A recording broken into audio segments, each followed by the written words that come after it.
Oui, moi j'étais sensible à ton texte parce que tu nous offres quand même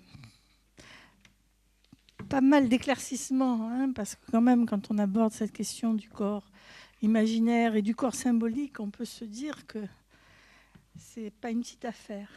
Hein, c'est pas une petite affaire. Alors, moi par exemple, j'étais très intéressée quand tu reprends Margaret Malher, hein, parce que dans le fond, bon, on peut dire comme ça, on se dit, bon, elle s'est trompée. Elle s'est trompée.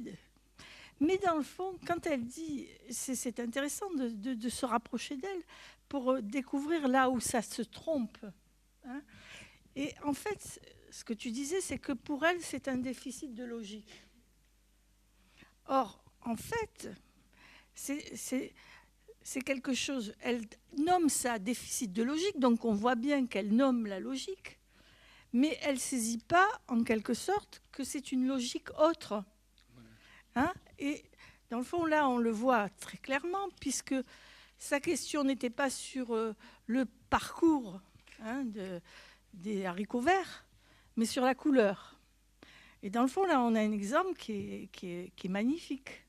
Quand tu le ramènes, on se dit, ben voilà quand même là où on est barré, parce qu'on l'est nous-mêmes, par notre propre logique. Hein, et c'est vrai qu'on est embarrassé avec les enfants parfois, parce qu'on ne comprend pas, mais on ne comprend pas parce qu'on a notre logique, et qu'on ne saisit pas que la logique, ben même entre nous deux, peut-être elle n'est pas la même. Voilà. Voilà. Et je trouve que ça, c'est magnifique. Donc, il y avait ce point qui me paraissait important. Il y avait un autre point, alors là, où moi, je questionnerais, parce que c'est vrai que l'exemple que tu amènes de Owen est magnifique.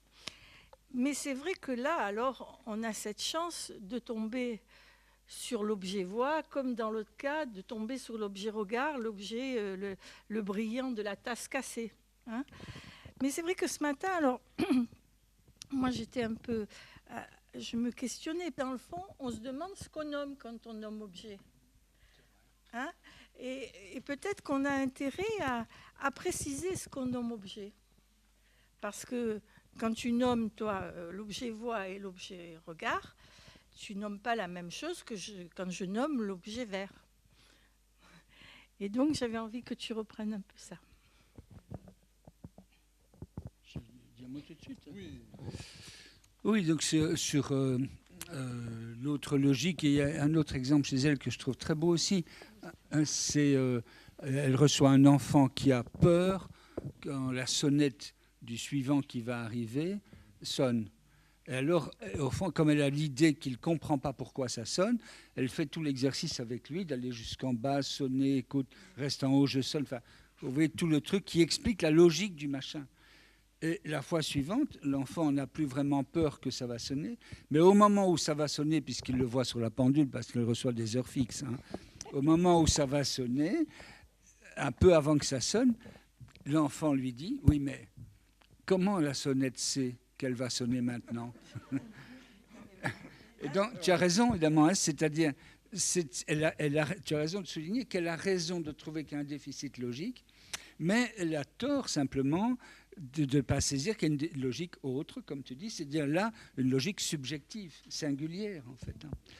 Alors oui, c'est vrai, l'objet, voix, regard, j'ai pris les cas faciles, hein. Mais tu as raison. Mais au fond, évidemment, on peut métonymiser toute la série des objets de jouissance. Et donc, c'est ce que fait Lacan, que reprend d'ailleurs Éric Laurent dans son livre à propos des objets de la tombe que j'évoquais tout à l'heure, série des objets de jouissance. C'est d'ailleurs un rien artificiel, parce qu'après tout, je suis assez sûr qu'un général qui n'aimait pas manier l'épée, néanmoins, s'il est enterré, c'est avec son épée de général. Donc c'est des sujets, là, c'est les objets de jouissance légitimes, on pourrait dire. Hein. Il y a un côté comme ça. C'est-à-dire que c'est entre l'objet de jouissance et le trait d'identification. Mais c'est vrai que, sans doute, les objets de jouissance en question, les objets au sens de l'objet A de Lacan, c'est la série. Donc Lacan prend l'objet A à partir des objets freudiens qui sont essentiellement l'oral et l'anal, et qui sont les objets du corps qui s'extraient d'un trou du corps. Et donc zone érogène, c'est lieu quand même particulier du point de vue de la jouissance. Et de la demande et du désir, hein, en effet. Du côté de Lacan, hein, oui, c'est ça. Du côté de Freud, c'est les objets de la demande, tu as raison, hein, le sein étant l'objet de la demande de l'enfant et les fesses l'objet de la demande de l'adulte pour devenir propre. Après, Lacan va l'étendre donc aux autres objets du corps, le regard et la voix. Et au fond, finalement, on métonymise la série des objets quand on y ajoute le GSM, etc. Mais il me semble, objet de jouissance, objet du corps, moi je le prendrais dans cette dimension, au fond, de métonymisation si on veut.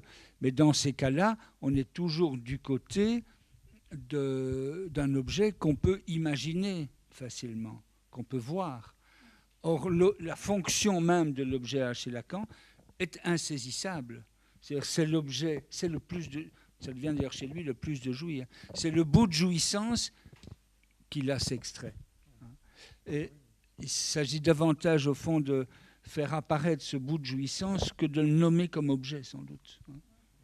Je distinguerai la série des objets qu'on peut métonymiser et, au fond, là, le côté structure même de ce bout de jouissance qui est représenté. Il nomme d'ailleurs objet du désir. Il le nomme d'ailleurs objet du désir et plus de la demande. Oui, tout à fait, tu as raison. Il y a une différence dans le fond au niveau de pouvoir traiter cet objet-là. C'est ce que tu as amené, quoi. Oui, je suis d'accord. Tu es d'accord. Moi, en fait, c'est votre exemple de cette mère qui était persécutée par son enfant avant même qu'il naisse dans son ventre. Donc, c'est pas tout à fait sur le corps ma question, mais par rapport aux parents et par rapport au travail avec les parents. Et Dieu sait si on reproche encore à la psychanalyse de culpabiliser les parents. Or, justement, vous me semble que dans tous vos textes, dans tout ce que vous dites, vous ne vous occupez pas de ça. Au fond, vous dites il y a un réel qui tombe sur l'enfant, avec lequel il doit se débrouiller. Il est au travail, et c'est à partir de ça, à partir de ce travail à minima qu'il fait tout seul, qu'on a justement à l'accompagner. Voilà. Donc c'est vraiment cette question, je trouve, très importante. Le travail avec les parents, et la dire, je crois, est particulièrement soucieuse de ce travail avec les parents. J'en profite pour dire, par exemple, que c'est pas directement avec les parents, ça, mais c'est le Conseil de la vie sociale qui me semble un moment de la vie institutionnelle intéressant. Donc moi, j'ai participé 2 fois à titre de membre du conseil d'administration. Donc les enfants sont représentés et les parents. Donc ils sont associés là, et les enfants, je trouve, à ce moment-là, ils tiennent leur place. Ils sont vraiment soucieux de représenter les autres. J'étais assez surprise la dernière fois. Il y en a un qui a dit, par exemple, moi, je m'en fiche. Il parlait beaucoup des repas. Ils aimeraient bien qu'il y ait des repas, qu'il y ait plus de fruits, mais surtout du McDo, qu'il y ait surtout des choses un peu originales.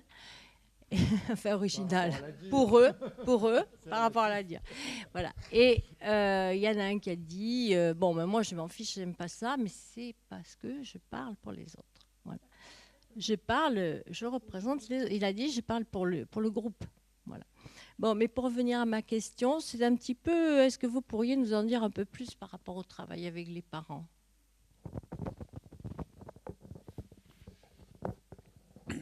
Oui, donc il faut distinguer 2 choses. D'abord, pour cet enfant-là qui réalise l'objet dans le fantasme maternel.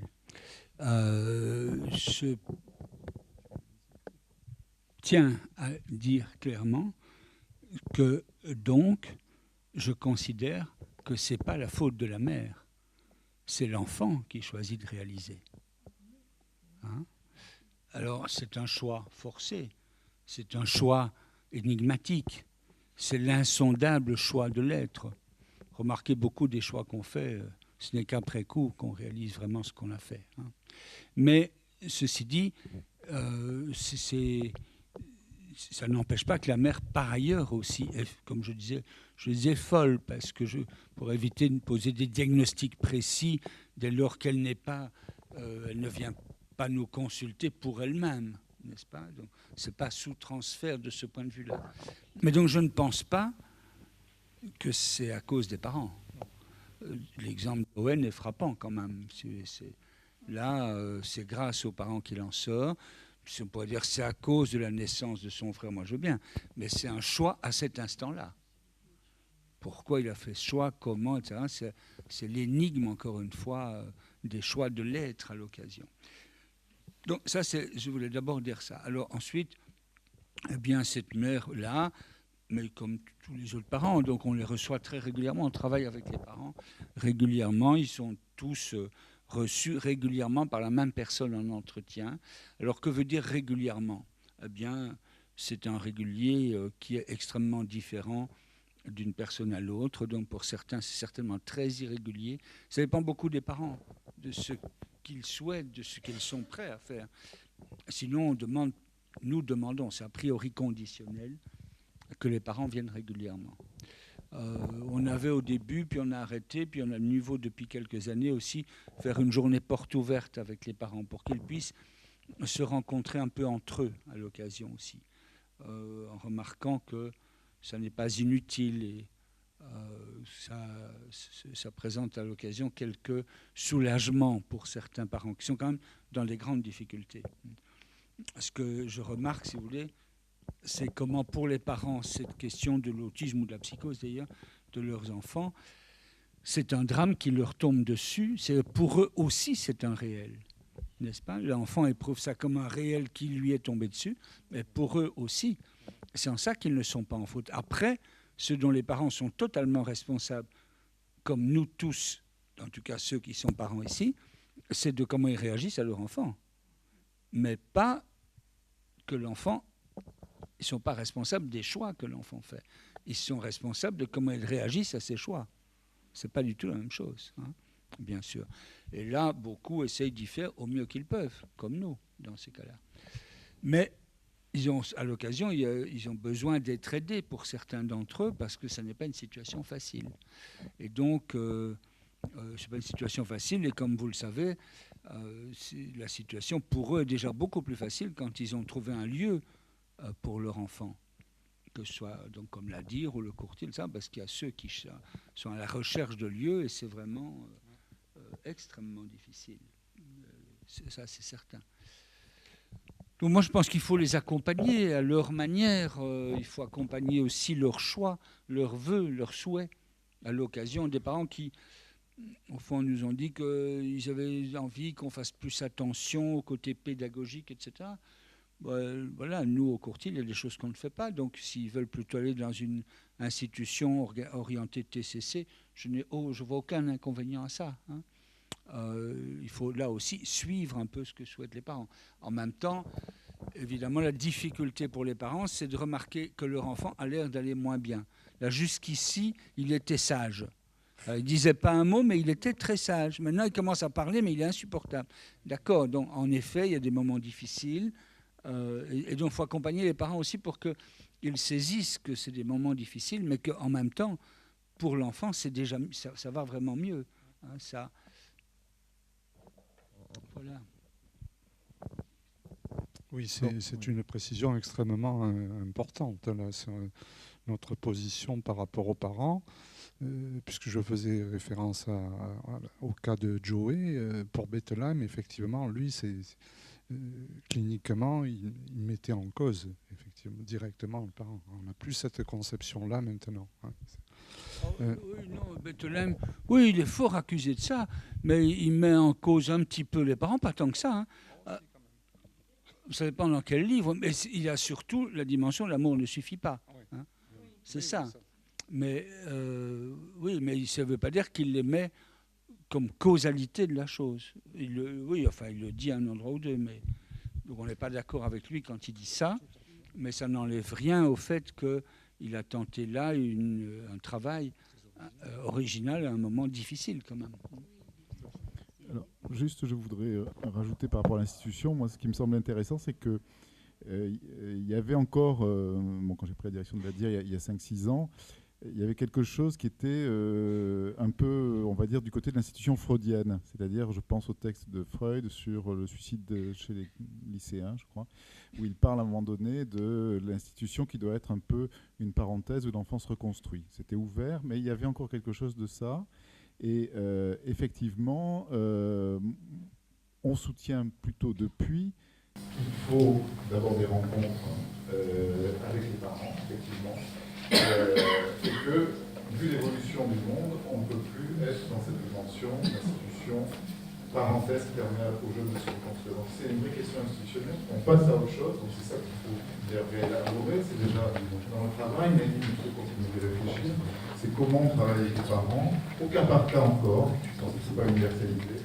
Même s'il y a des documents qui sont universalisés un peu chez nous, c'est-à-dire qu'on a mis en place des projets d'accompagnement individuel, alors on a un peu d'ordre signifiant, c'est-à-dire subverti, on appelle ça des passes, donc des pas. Hein, donc voilà, on se sert un peu entre guillemets, on utilise des mots qui sont proposés et des réglementations, on essaie un peu de les faire rentrer dans notre travail.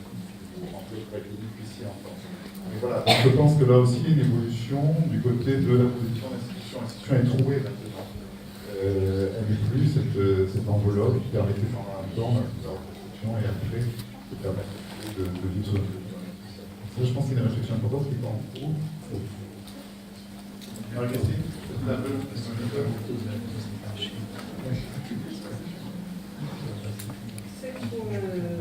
qui me venait à l'esprit en vous écoutant, effectivement, les questions que ça soulève chez moi, c'est effectivement la manière, je crois que c'est Laurent qui me dit comme ça, la manière dont chacun se constitue un corps est étrange. Et en travaillant avec des enfants autistes, eh bien, on est vraiment au cœur de cette question-là. Et vous en témoignez vraiment d'une manière très écœurante quand vous amenez la manière dont ces deux, que ce soit Owen ou que ce soit le jeune de l'institution, arrivent à extraire, enfin en tout cas bricoler quelque chose pour extraire un objet, et à partir de là, arrivent soit à déjà à quelque chose qui lui permet de faire lien avec le monde différemment et sortir de ce qu'on appelait pour les autistes la sameness, c'est-à-dire cette espèce d'inertie qui est justement à l'encontre du vivant, donc à rebrancher du vivant. Voilà. Et bon, voilà ce qui me semble important, c'est d'être là, à l'écoute. Pas seulement à l'écoute, être présent, plutôt être au rendez-vous de cette trouvaille, de cette surprise, parce que c'est une surprise à chaque fois. Et les parents, alors pour faire un lien avec ce que vous amenez à propos de l'affinité-thérapie, les parents ont vraiment un rôle important là-dedans, parce c'est eux qui sont les premiers parfois à être accepter de se laisser surprendre, quoi. Et comme l'a fait cette maman à propos de pouvoir, elle a pu entendre, c'était pas évident d'entendre cette donne-moi ta voix, si tu me donnes ta voix, et ne sois pas just your voice, c'est ça. Donc voilà, c'est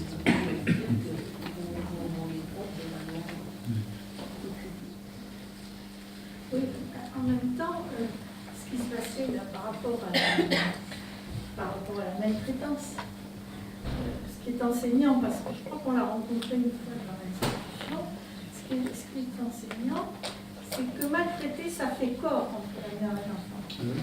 Ça fait corps symbolique, ça fait corps. Et on y croit quand ça fait corps. C'est-à-dire, on croit qu'il est maltraité, on peut croire qu'il est maltraité. Et on s'y casse les dents. Comment un corps peut-il incorporer avant d'être corps ?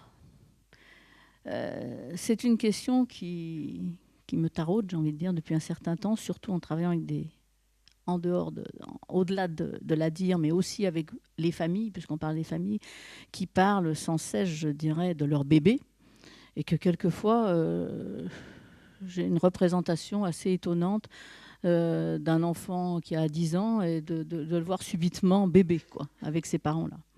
Enfin, je prélève dans ce qui vient d'être dit 2-3 petites choses. Donc, je suis content de la remarque sur la surprise.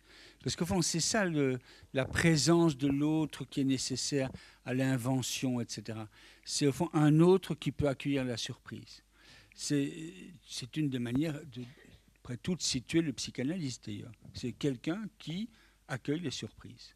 Et à fond, c'est pas qu'il n'est pas surpris, mais après tout, il cherche à les intégrer sans corriger ça. Et donc là, cet accueil de la surprise, c'est pas toujours simple en fait, parce que la première réaction, c'est quand on entend la surprise qu'a dû faire, mais une surprise soutenue pendant plusieurs semaines, si j'ai bien compris, qu'a dû faire cet enfant qui a vidé complètement sa chambre, à y laisser seulement le matelas. Quelqu'un des responsables me racontait tout à l'heure la petite séquence que après ça, la chambre, il n'y avait plus que le matelas, tout était vide. Et puis il y a des parents qui viennent pour une admission et on va vous montrer une chambre. C'est mal tombé, sans y réfléchir, il a ouvert cette porte-là. Alors il a fallu une explication, etc. Vous voyez, ici on accueille les surprises. C'est ça en fait. Mais donc il y a bien lieu en effet de pouvoir accueillir la surprise. C'est, je trouve, une remarque tout à fait essentielle. Notre place, la place de l'autre pour l'enfant, c'est à la fois de n'être pas celui qui sait d'avance. Et si on ne sait pas d'avance, c'est qu'on accueille la surprise. Et en même temps d'être suffisamment réglé quand même. On n'est pas nous à faire des surprises. Ça m'arrive. Oui, mais ça m'arrive d'entendre, si vous voulez, au fond, les jeunes schizophrènes, ça, sont parfois très sensibles à une certaine dimension d'ironie. Ça leur sert beaucoup. Et on peut, nous, avec certains, travailler avec un peu d'humour, mais il faut être très subtil là-dessus. Nous n'avons pas à faire d'ironie. L'ironie ne peut venir que d'eux. Nous pouvons le reprendre du côté de l'humour, ce qui n'est pas la même chose que de l'ironie.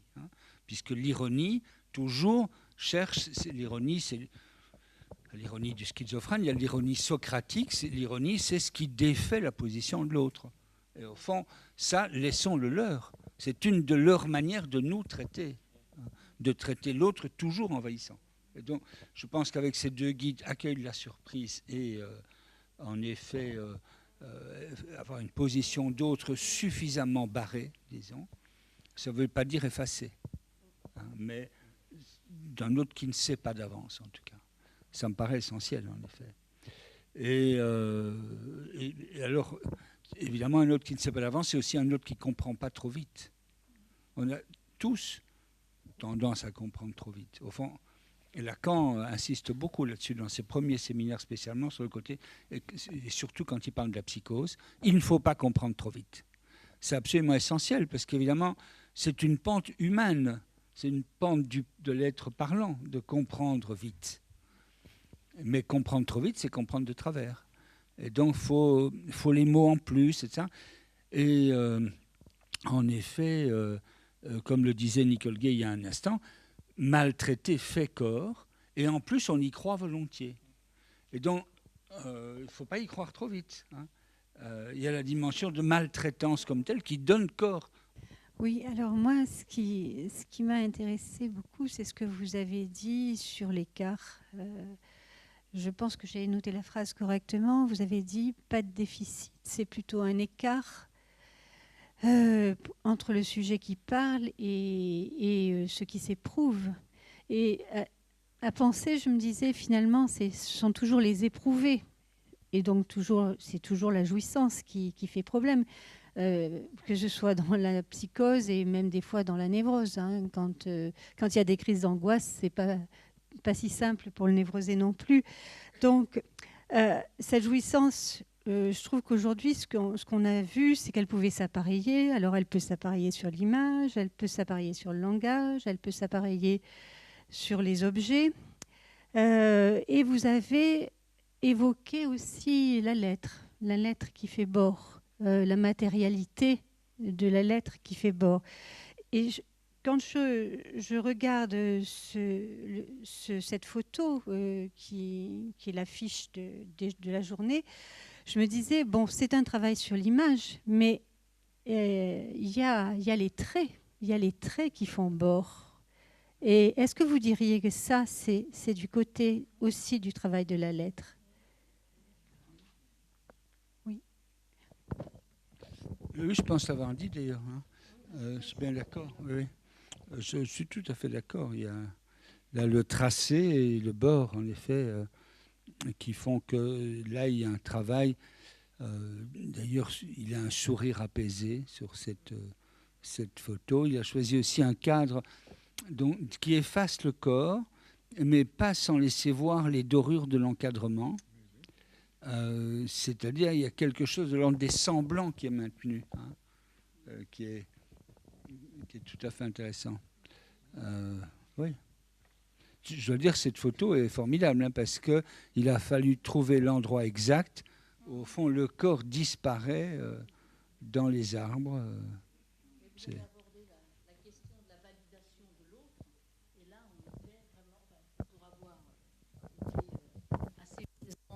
Justement dans ces inventions de ce garçon, je pense qu'il fallait vraiment que l'autre atteste l'invention. Ça, c'était vraiment quelque chose d'essentiel, parce que vous avez vu les autres cadres, les autres photos qui ont été affichées ici, présentées par Marie-France Lejeune, et on a été dans des temps forts, mais je dirais avec... pratiquement une injonction de sa part de validation de son propos, quoi.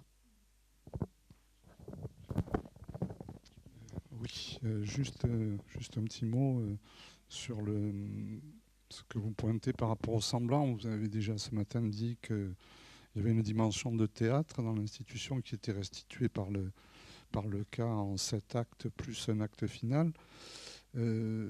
Effectivement, c'est quelque chose à quoi on est sensible et c'est une dimension qu'on travaille, que ce soit du côté du théâtre ou de l'image. Et c'est parfois ce que dénonce le schizophrène. Dans l'ironie, c'est un peu le mouvement contraire, c'est dénoncer les semblants. Donc on accueille ça, mais nous-mêmes n'avons pas à être dans l'ironie, justement, et à respecter plutôt le travail de voilage du réel. Hein, vous vouliez dire un mot sur le... Oui, je suis d'accord avec ce que vous dites là sur l'ironie, tout à fait, bien sûr. Non, je voulais dire un mot à propos de ce que vous venez de dire sur, en effet, le côté validation.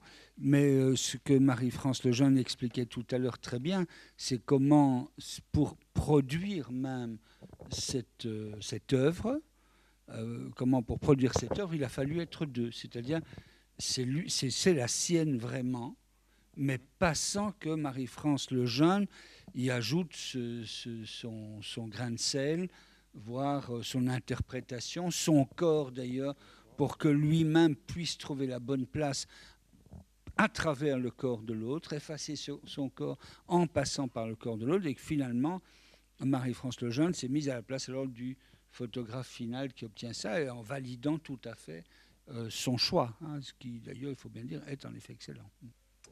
Oui, sur le terme d'invention, parce qu'en fait, il y a aussi, c'est pas une invention forcément à chaque fois, et il y a tout un travail clinique qui est fait notamment avec les réunions, avec les éducateurs, chaque semaine, il y en a une dans chaque établissement, qui permet, comme on dit, d'élever les petites trouvailles, de les repérer d'abord, parce que quelquefois elles sont dans l'instant, l'éducateur les oublie, parce qu'il est justement dans l'acte, et que c'est qu'au cours de la réunion clinique que l'éducateur, finalement, dans l'élaboration à plusieurs, dans la pratique à plusieurs, l'amène en partage. Et on fait un travail à ce moment-là pour essayer de le déplier et pour l'élever à la dignité de l'invention. Et ce qui est très important, c'est qu'on en voit un effet, je pense que peut-être on en verra, je l'espère, un effet aussi d'aujourd'hui, c'est qu'avec ce travail de parole, avec attention, sérieux, rigueur, qui reprend justement ces moments qui se passent dans l'institution, ça a un effet, quelquefois certains peuvent qualifier de magique, on travaille un peu là-dessus, sur la transmission de ces effets qui nous échappent après. Ils sont travaillés en équipe, et sans qu'on en ait besoin d'en parler à l'enfant ou ensuite, ça a des effets. Voilà. Alors, après, c'est repris. Pourquoi ça a eu ces effets? C'est un travail sans fin. Mais je crois que l'invention, il faut qu'on puisse en accuser réception, qu'on l'élève à la dignité de l'invention et qu'après, ça puisse nous servir d'outil d'orientation de travail. Je trouve que ça a des effets. Je me demandais, parce que vous l'accentuez, ça a des effets parce que ça fait chuter un certain nombre de sens, une certaine forme du sens. C'est-à-dire que rien que la confrontation en équipe, ça permet que des sens se rencontrent et qu'on s'aperçoive qu'il n'y a pas de sens et que le sens, finalement, on ne le saisit pas. Je remercie quand même Alexandre, avant que le fasse Marie-Claude Pezon, je voulais le dire aussi, du travail que vous avez mené aujourd'hui avec nous, de l'accompagnement vraiment qui nous a soutenus dans notre désir d'engagement auprès des jeunes. Et je pense que les équipes ici présentes, que je remercie aussi de leur travail, ont été sensibles à votre présence et à tout ce que vous nous avez apporté. Alors justement, je voudrais vous citer, parce que je trouve que ça fait écho avec le travail que l'on essaye de faire à l'ADIR dans les établissements. Donc c'est dans votre postface. Vous dites « L'autre qu'il s'agit d'incarner est plutôt un autre barré, troué, limité, qui ne sait pas, et donc qui écoute pour apprendre, pour suivre le fil des signifiants qui se dégagent de la parole du sujet, et pour y coincer dans le réseau des dits ce qui peut, plutôt que de donner un sens, ancrer la recherche du sujet, le sentiment de la vie, un symptôme, ou simplement ce qui le fait venir ou ce qui le fait tenir dans l'existence. Simplement ce qui le fait tenir dans l'existence. C'est un autre qui laisse ouverte l'interrogation du sujet, qui est témoin actif de sa question. Ces modèles de travail avec la psychanalyse en institution, qui ne relèvent ni du divan, ni du colloque singulier, mais d'une pratique à plusieurs, sans être une pratique interdisciplinaire, s'orientent des textes de Freud, de Lacan, de Jacques-Alain Miller, mais aussi de ceux d'Alfredo Zenoni, et je dirais aujourd'hui d'Alexandre Stevens.